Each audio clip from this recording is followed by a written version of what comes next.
A millionaire asked his daughter to choose a new mother from among 5 wealthy women, but he chose the black cleaning lady when he discovered the truth about who really took care of the girl. "This woman shouldn't even be in the same room as us," Victoria Ashworth whispered to the other candidates as she watched Keisha Williams silently clean up the crystal shards on the marble floor of the Blackwood mansion. The glass had been accidentally knocked over during lunch by the 5 socialites competing to become the new wife of millionaire widower David Blackwood. Keisha, 28, had been working at the imposing Atlanta mansion for only 3 months, but she had already completely transformed the life of 7-year-old Emma, who had lost her mother in a car accident the previous year.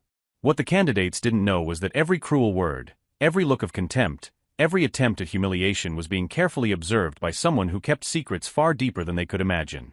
"Daddy, why are those women being mean to Keisha?" Emma asked that morning, hiding behind David's office door.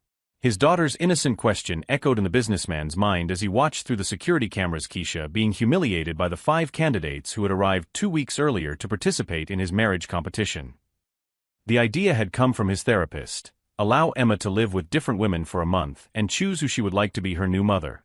David had carefully selected 5 women from high society: a lawyer, a doctor, a businesswoman, a socialite, and an architect. All white, all rich, all seemingly perfect on paper.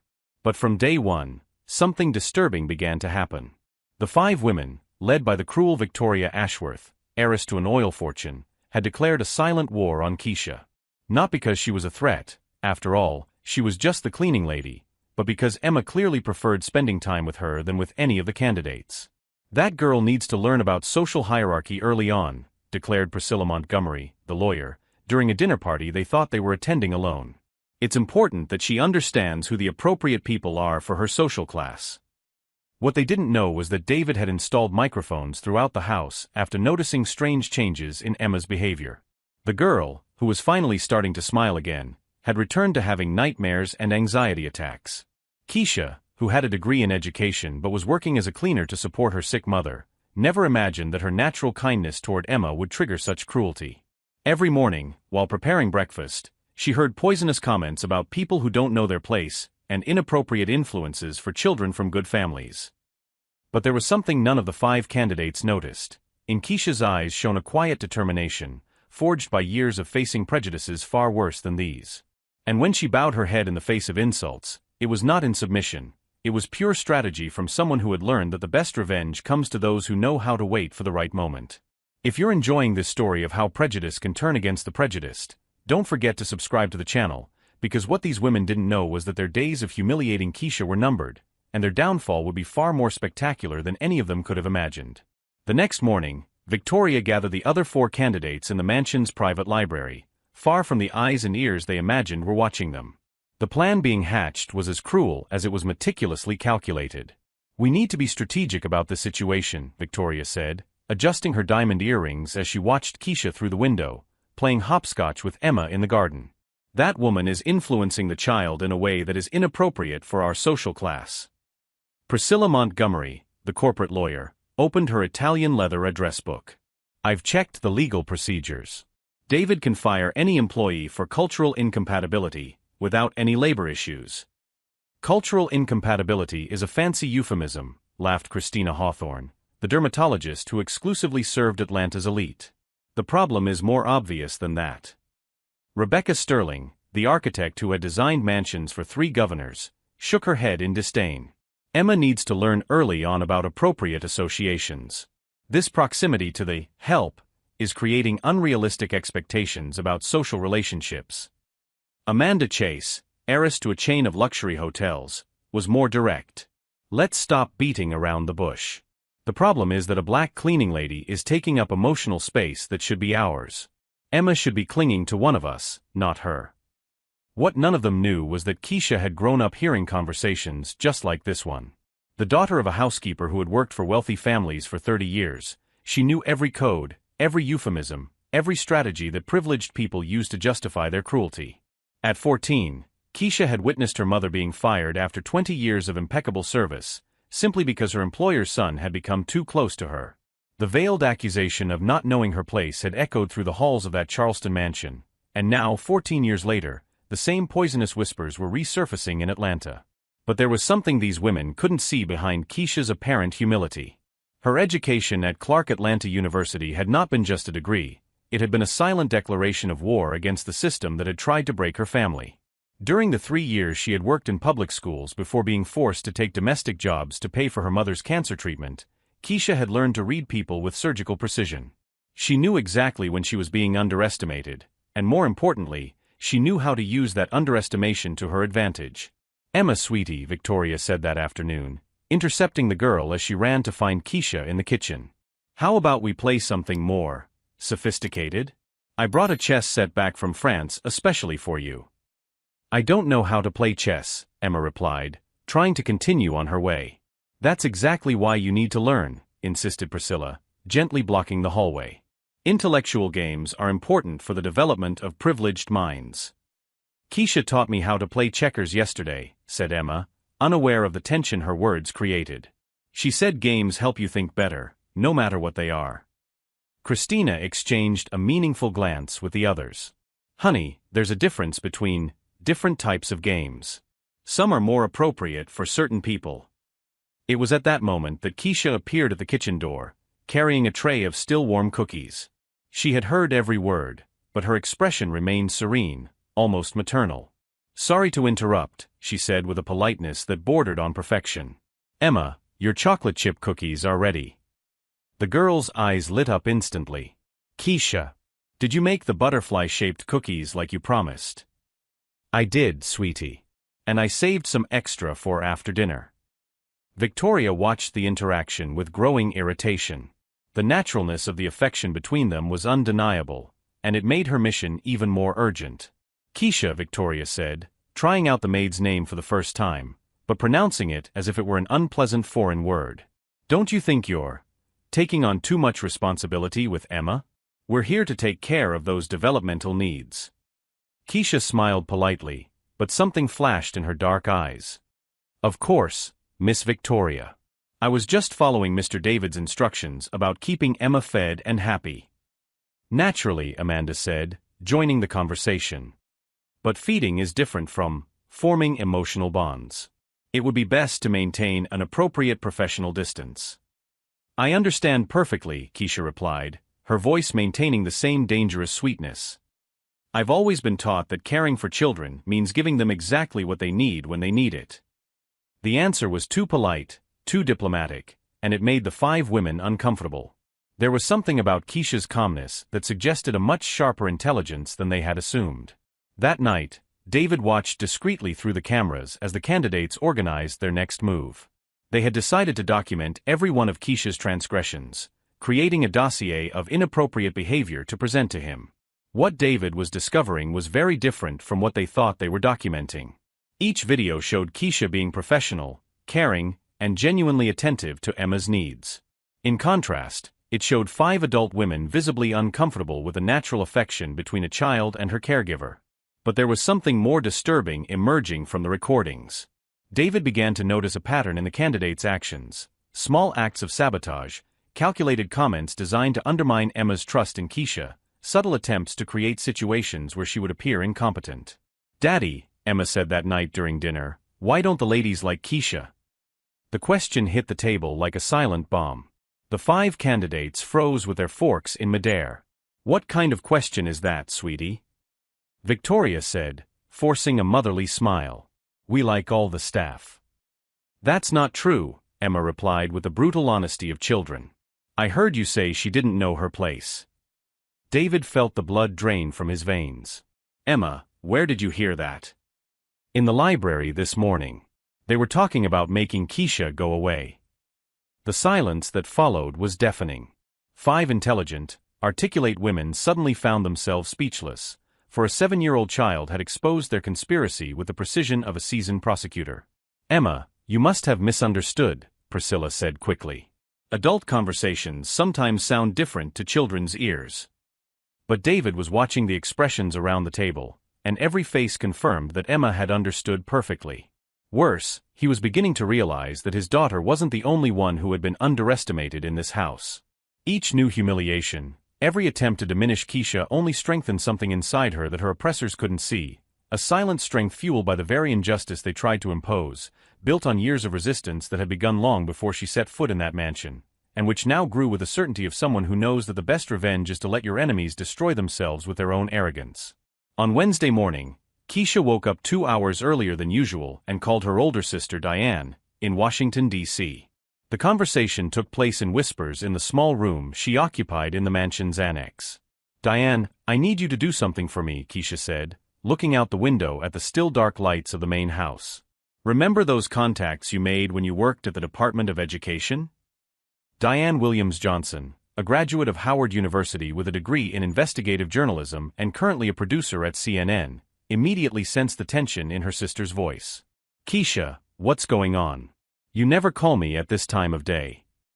I'm being attacked by 5 wealthy women who want to get me out of here, and I need ammunition to defend myself."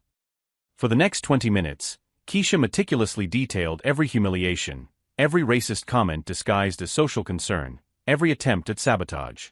Diane listened silently, her journalistic experience immediately recognizing the patterns of systemic discrimination she had investigated for years. "Keisha, are you sure you want to go to war? These women have resources and connections." "Diane, our mother worked 30 years being humiliated by people like this. I'm not going to repeat her history. Not when I have Emma to protect." The mention of Emma made Diane understand the gravity of the situation.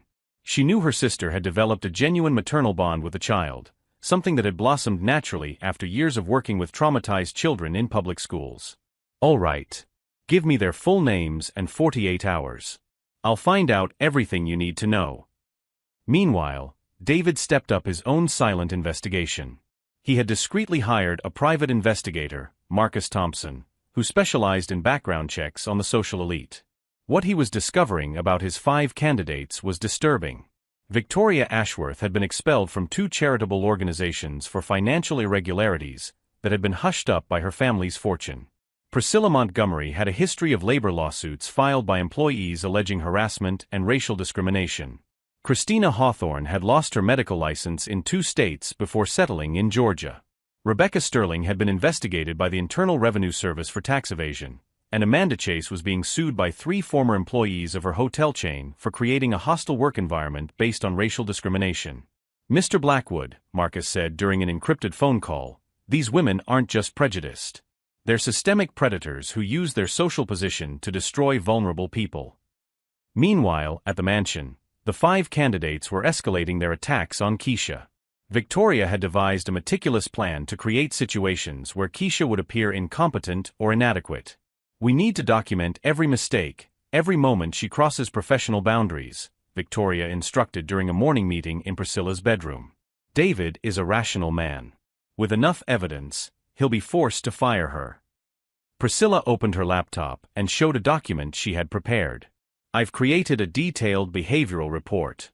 Allegations of violation of family privacy, inappropriate influence over Emma, attempts to emotionally manipulate her boss. All lies, but very well substantiated," added Christina, admiring the legal sophistication of the document. "With my medical background, I can add concerns about psychological impact on the child." Rebecca and Amanda exchanged satisfied smiles. They were convinced they had engineered Keisha's perfect destruction, professional, systematic, and impossible to contest by a mere cleaning lady with no resources or formal education. What they didn't know was that Keisha had anticipated this strategy exactly. During her years working in public schools, she had faced principals and coordinators who used identical tactics to remove black teachers who didn't fit in with the institutional culture. That afternoon, while discreetly cleaning David's office, Keisha accidentally found the candidate report open on the printer. She quickly read each accusation, each malicious distortion of her interactions with Emma, each attempt to turn her genuine affection into something inappropriate or suspicious. Instead of panic or despair, Keisha felt a cold calm spread through her body. It was the same serenity she had developed at 14, when she witnessed her mother being fired for excessive emotional closeness with the children she cared for. That night, after Emma fell asleep, Keisha made another crucial phone call. This time to her former supervisor at Clark Atlanta University, Professor Angela Morrison, one of the leading authorities on child development and separation trauma. "Professor Morrison, I need your professional help documenting the emotional well-being of a child in a very delicate situation." Dr. Morrison, who had advised Keisha on her dissertation on reparative bonds in orphan children, immediately understood the gravity of the request. Keisha, you want me to conduct an independent psychological evaluation? Exactly. And I need it done in a way that will be indisputable in any court or legal situation. During the 40-minute conversation that followed, Keisha outlined not only a defense plan, but an offensive strategy that would use the very academic and professional expertise that her attackers assumed she lacked. The next day, David watched through the cameras as the candidates carried out their most cruel sabotage yet. They had hidden Emma's favorite teddy bear, a gift from her late mother, and then discovered the toy in Keisha's closet. "Emma, honey, we found your teddy bear," Victoria announced dramatically, pulling the toy out of the closet as Emma cried desperately. It was in the employee's room. The girl looked at Keisha with confusion and hurt. "Keisha, why did you take my teddy bear?" "I didn't take it, sweetie," Keisha replied calmly, but David could see the pain in her eyes through the camera. "Someone must have put him there by mistake." "Mistake?" said Priscilla, feigning disbelief. "Emma, did you leave your teddy bear in the employee's room?" "No," whispered Emma, tears streaming down her face. "I always leave him on my bed." Christina approached and knelt down to the child's height. "Honey, sometimes different people, take things that aren't theirs. It's not necessarily out of malice, but out of envy or a desire to have nice things." It was at that moment that David saw something extraordinary happen. Instead of desperately defending herself or protesting her innocence, Keisha simply hugged Emma and whispered, "My little one, you know in your heart that I would never take anything of yours. And people who truly love you would never try to confuse that heart." The mature wisdom and unshakable dignity of that response contrasted brutally with the calculated cruelty of the 5 women. David realized he was witnessing not just racial discrimination, but a systematic attempt to psychologically destroy both his employee and his own daughter. That night, while the candidates secretly celebrated what they considered their definitive victory, Keisha received a call from Diane that would completely change the game. "Sister, you won't believe what I found out about your new friends. And best of all, it's all publicly documented. They're much more vulnerable than they realize." Across the mansion, David made a decision that would seal the fate of the 5 women. He had seen enough, gathered enough evidence, and come to a conclusion that left him both furious and determined. It was time to stop watching passively and start taking action. But first, he needed to have a very serious conversation with the woman he had completely underestimated, and who was about to discover that she had allies and resources far more powerful than any of her attackers could have imagined. Each new cruelty had not only strengthened Keisha's resolve, but had revealed a character that turned each attack into fuel for a response that would be as intelligent as it was devastating, proving that sometimes the person who seems most vulnerable is exactly the one who possesses the most lethal weapons in a war his enemies didn't even know they had lost. The following Friday, David called a special meeting. He had discreetly invited Dr. Angela Morrison, Diane Williams-Johnson from CNN, and investigator Marcus Thompson. The 5 candidates showed up thinking they would finally receive the decision on who would be chosen. "Ladies, before I announce my decision, I would like to share some interesting findings," David said, turning on the screen in the room. Victoria smiled confidently. "Sure, David. We're eager to hear them." The first image that appeared was a news article, "Oil Heiress Diverts Charity Funds." Victoria's photo was splashed across the headline. "That's a lie." Victoria shouted, her face turning red. "Is it?" asked Diane, standing up. "I'm Diane Williams-Johnson, CNN. I confirm every word of this report." David clicked to the next slide. Priscilla Montgomery appeared being sued for racial discrimination against 3 black employees. "David, this is out of context," Priscilla tried nervously. "Context?" interrupted Marcus Thompson. "I'm a private investigator. All of these documents are public and verified." The next images devastated Christina, Rebecca, and Amanda one by one. "Lawsuits for medical malpractice, tax evasion, hostile work environment. You are all systemic predators," David said coldly. "And I have documented every attack you have made against Keisha." He played the recordings. The voices of the 5 women echoed through the room, racist comments, plans for sabotage, the setup with Emma's teddy bear. "This is invasion of privacy." Victoria yelled. "In my own home?" David laughed bitterly. "Where you plotted to destroy an innocent person." Dr. Morrison approached. "As a child development expert, I evaluated Emma this week. The child demonstrates healthy restorative bonds with Keisha, which are essential to her post-traumatic development. Emma, who had been called into the room, ran straight to Keisha. Keisha, you're not leaving, are you? No, sweetheart, Keisha said calmly, hugging the girl. David looked directly at the 5 women. Keisha Williams has a degree in education from Clark Atlanta University, 3 specializations in child development, and impeccable references. You assumed she was just a cleaning lady, because she's black. Victoria tried one last card. David, you're making a terrible mistake. Think of the social standing, the future of Emma. I am thinking, David interrupted. Keisha, will you marry me? The silence was deafening. Keisha looked at Emma, then at David. I will. Emma screamed with joy. Now Keisha will be my real mom. The 5 candidates were in total shock. Victoria was as pale as a sheet. Impossible, Christina whispered. You're going to marry the maid? I'm marrying the most honest woman I know, David replied. The woman who cared for my daughter with true love while you plotted to destroy her out of pure prejudice. Diane was filming everything.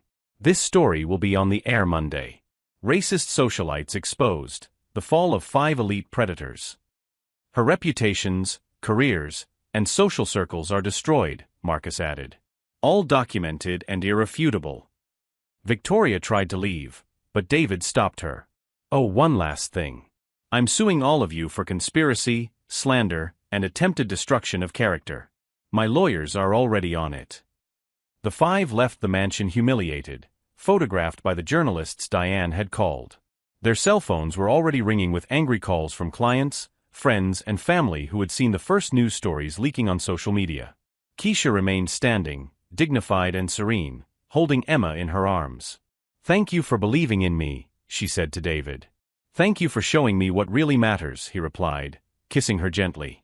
While the former contestants faced the total collapse of their privileged lives, a new family was born, built on true love, mutual respect, and the ultimate victory of dignity over prejudice, proving that sometimes the greatest revenge is simply to live well while those who tried to destroy you watch their own masks fall publicly, revealing to the whole world who they really always were behind all that false sophistication. 2 years later, Diane's article had become a case study on racial discrimination in journalism schools across the country. The 5 women faced devastating and permanent consequences. Victoria Ashworth lost her family inheritance when the board discovered her charitable embezzlement. Today she works as a sales clerk in a department store, constantly recognized by customers who saw the story. Priscilla Montgomery was fired from her law firm and had her license suspended. Rebecca Sterling went bankrupt after losing all her architectural clients. Christina Hawthorne moved to another state after her clinic closed.